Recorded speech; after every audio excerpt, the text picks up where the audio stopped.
Assalamualaikum warahmatullahi wabarakatuh. Yang kami hormati Bapak PLH atau PLG, yang kami hormati rekan-rekan pendidik berhebat yang sempat hadir pada kesempatan hari ini. Baik, jadi tadi teman kita sudah melaksanakan pembahasan untuk mindset growth, ya, jadi mindset growth ini. Nah, untuk pembahasan untuk saya adalah konsep pembelajaran mendalam di kurikulum Merdeka Terbaru. Pembelajaran mendalam di kurikulum terbaru ini merupakan memperkenalkan konsep pembelajaran mendalam adalah sebuah pendekatan transformatif yang bertujuan membentuk generasi pembelajar yang berdaya. Pendekatan yang berfokus pada pemahaman esensial, keterlibatan aktif dan relevansi dengan kehidupan nyata, mempersiapkan siswa untuk menghadapi tantangan masa depan. Kemudian yang menjadi perbedaan antara kurikulum dengan pendekatan pembelajaran mendalam dengan kurikulum Merdeka yang lama itu adalah 8 dimensi profil lulusan kurikulum Merdeka. Jadi kalau kemarin kita tentunya paham profil pelajar Pancasila. Nah, jadi kalau di pembelajaran mendalam dikatakan menjadi 8 dimensi profil lulusan kurikulum Merdeka. Jadi ini harus tercermin. Jadi kalau nanti membuat RPP atau ada pelajar, ya profil pelajar Pancasila itu diganti dengan ini 8 dimensi profil lulusan kurikulum Merdeka. Yang pertama adalah beriman dan bertakwa. Yang kedua bernalar kritis, berkebinekaan global, kolaborasi kreatif, kemandirian, kemudian kesehatan, dan terakhir adalah komunikasi. Ya, jadi silakan dilihat apa itu. Oke, kemudian kita lanjut. Nah, jadi biasanya itu ada namanya 8.334. Ya, jadi dengan itu dalam pembelajaran mendalam itu adalah 8.334. Ya, 8.334. Nah, apa itu 8? 8 tadi adalah 8 dimensi profil lulusan kurikulum Merdeka. Nah, kemudian 3 adalah 3 prinsip pembelajaran merdeka mendalam. Ya, jadi di sini di modul kita nanti, modul pembelajaran harus tercermin ini 3 prinsip pembelajaran mendalam. Nah, yang pertama adalah berkesadaran. Nah, pembelajaran yang mendorong siswa untuk secara aktif memahami makna dan tujuan dari apa yang mereka pelajari, bukan sekedar menghafal. Jadi ini adalah konsep pembelajaran mendalam. Nah, kemudian bermakna. Materi pembelajaran harus relevan dan terhubung dengan kehidupan nyata siswa. Jadi maksudnya harus kontekstual. Jadi seringkali kita hanya memberikan contoh-contoh ya yang tidak ada di dekat siswa. Jadi di pembelajaran mendalam harus kita kaitkan. Contohnya misalnya jangan kita memberikan materi tentang apa yang tidak ada di lingkungan sekolah kita, apa yang tidak ada di lingkungan siswa. Contohnya membuat ikan bandeng. Nah, ini cocok dengan daerah kita. Nah, jadi pengelolaan misalnya bandeng presto itu harus ya sesuai dengan yang ada di lingkungan kita. Tidak boleh namanya tidak kontekstual. Nah, tidak bermakna. Nah, kemudian menggembirakan. Jadi suasana belajar dalam kelas harus menggembirakan. Yang mana yang menggembirakan maksudnya adalah suasana belajar menyenangkan, interaktif dan memotivasi agar meningkatkan partisipasi siswa dan efektivitas pembelajaran. Kemudian yang ketiga kan 8.3.3. Ya, 3 yang kedua adalah pengalaman belajar. Ya, jadi pengalaman belajar. Jadi di dalam pengalaman belajar ini ada namanya tahapan memahami, mengaplikasi dan merefleksi. Ya, jadi ini biasanya tercermin di kegiatan awal dan awal-awal kegiatan inti. Jadi bagaimana kita menekankan proses pemahaman kepada siswa. Ya, misalnya mengaitkan materi yang telah kita pelajari minggu lalu dengan hari ini. Kan biasa disebut apersepsi. Kemudian mengaplikasi. Jadi ini adalah kegiatan praktik. Siswa menerapkan konsep yang telah dipelajari dengan konteks yang berbeda. Jadi jangan kita paksakan pembelajaran hanya melalui metode guru. Biarkan siswa ya berkembang dengan dengan kolaborasi hasil diskusi kelompoknya.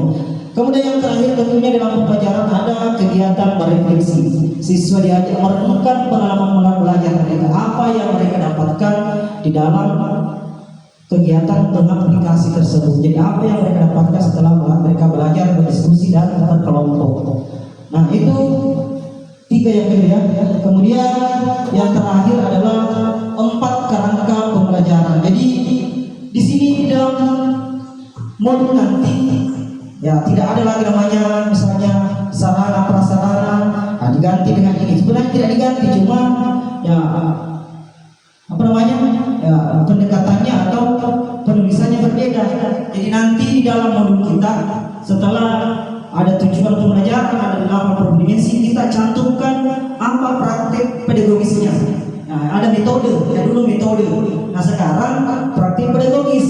Nah, metode pengajaran yang mendorong keterlibatan aktif, berpikir kritis dan kreativitas siswa. Jadi maksudnya nanti kita tulis misalnya apa metode pengajaran kita, misalnya ceramah, observasi, apalagi namanya diskusi ataukah unjuk kerja. Nanti ditulis praktik pedagogis, observasi dan sebagainya. Tentu kita sudah paham semua. Kemudian lingkungan pembelajaran. Nah, jadi nanti di lingkungan pembelajaran, desain fisik sesuai kelas. Contohnya kan media yang kita lakukan, apa media pembelajaran kita. Ya, jadi selain alat dan bahan, kita menuliskan nanti di situ di mana kita melakukan pembelajaran itu. Apakah di dalam kelas? Nah, kita tulis itu ruangan kelas. Kalau misalnya pembelajaran kita dilakukan di luar kelas, kita tulis di halaman sekolah. Itu lingkungan pembelajaran. Nah, kemudian kemitraan pembelajaran. Nah, jadi di sini kita nanti tulis di modul kita. Nah, dengan siapa kita, apa namanya? Kita menyusun modul kita.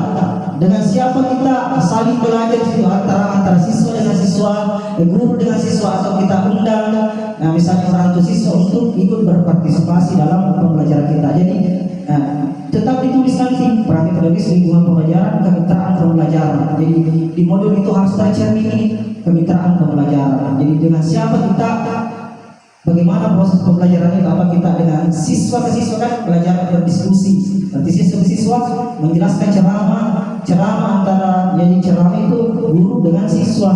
Nah, bisa juga kita pendekatan kemitraan lain kan, bisa mengundang pakar pendidikan, mengundang orang tua siswa untuk ikut dalam kegiatan pembelajaran kita. Nah, selanjutnya pemanfaatan digital. Nah, jadi ini masuk sarana prasarana semuanya ini. Ya, jadi lingkungan ini itu masuk dalam kegiatan. Cuma ini dijabarkan terpisah. Nah, pemanfaatan kita misalnya apakah kita di dalam pembelajaran kita memakai proyektor, memakai perangkat digital yang lainnya, misalnya Canva, Quizzes, atau hal-hal sebagainya ya. Di laptop itu pemanfaatan digital. Jadi dia kalau tidak tulis lagi media pembelajaran tadi, pemanfaatan kita menggunakan laptop, menggunakan HP, menggunakan speaker. Nah, oke. Nah, selanjutnya ya, jadi ini sebenarnya apa yang harus kita ilustrasi dari ketiga keempat konsep 8-3-3-4 itu. Jadi prinsip inti adalah mulai dari fondasinya adalah empati, keterlibatan, berpikir kritis. Kemudian naik lagi, kalau ini terpenuhi maka akan muncul pengalaman belajar, proyek nyata, kolaborasi, refleksi. Kemudian ada kerangka pembelajaran, tujuan, metode, asesmen formatif, profil lulusan, kreatif, mandiri, dan berdaya saing. Jadi untuk penilaiannya tetap sama dengan pendekatan lama. Bisa kita kenalkan dalam pembelajaran kurikulum merdeka itu ada beberapa macam asesmen. Ada asesmen formatif dan ada asesmen sumatif. Kalau asesmen formatif itu biasanya ada asesmen diagnostik untuk mengetahui kesiapan atau pemahaman siswa terhadap materi. Ada kalau misalnya kita berikan lembar observasi dalam kegiatan ini, termasuk asesmen apa itu? Sumatif atau formatif? Ada yang tahu? Kalau misalnya kita berikan lembar observasi itu asesmen sumatif atau formatif? Asesmen formatif. Jadi lihat, asesmen formatif itu adalah asesmen untuk mengukur kemampuan siswa dalam pembelajaran. Nah, dalam pembelajaran hari itu.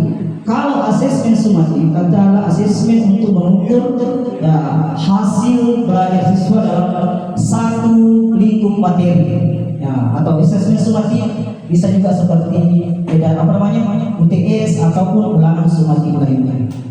Nah, jadi untuk asesmen formatif terbagi dua. Ya, jadi ada asesmen pada saat tes diagnostik, pertanyaan pemantik, dan observasi. Kita menilai wujud kerja siswa, kita menilai sikapnya, menilai hasil praktiknya. Itu asesmen formatif. Yang penting modul ajarnya nanti dimulai dari identitas, nah hampir sama. Kemudian profil pelajar Pancasila diganti dengan 8 dimensi lulusan. Nah kemudian, di dalam pembelajaran kita harus tercermin yang namanya prinsip pembelajaran. Nah, apa tadi prinsip pembelajaran? Tiga prinsip pembelajaran. Nah, berkesadaran, bermakna, dan menggembirakan. Jadi di dalam pembelajaran kita harus ada itu. Nah, kemudian apa lagi tadi? Kemudian selanjutnya ini ya, pengalaman bermakna. Jadi ada memahami, mengaplikasi, merefleksi. Jadi ini tidak harus dulu, bisa kita merefleksi dulu atau mengaplikasi atau memahami, boleh. Tidak kaku, terserah kita. Jadi boleh bertukar, tidak harus memahami dulu. Nah kemudian yang yang terakhir adalah kerangkanya. Ya, harus tercermin pembelajaran kita di modul kita. Nah, praktik pedagogis, lingkungan pembelajaran, kegiatan pembelajaran, dan pemanfaatan digital. Ya, jadi mungkin itu yang bisa saya sampaikan pada pengibasan dari hasil pelatihan kurikulum Merdeka atau pembelajaran mendalam yang sempat kami terima di kabupaten. Jadi kalau ada misalnya pertanyaan yang terkait dengan ini bisa ditanyakan di luar forum ini. Sekian, bila itu, assalamualaikum warahmatullahi wabarakatuh.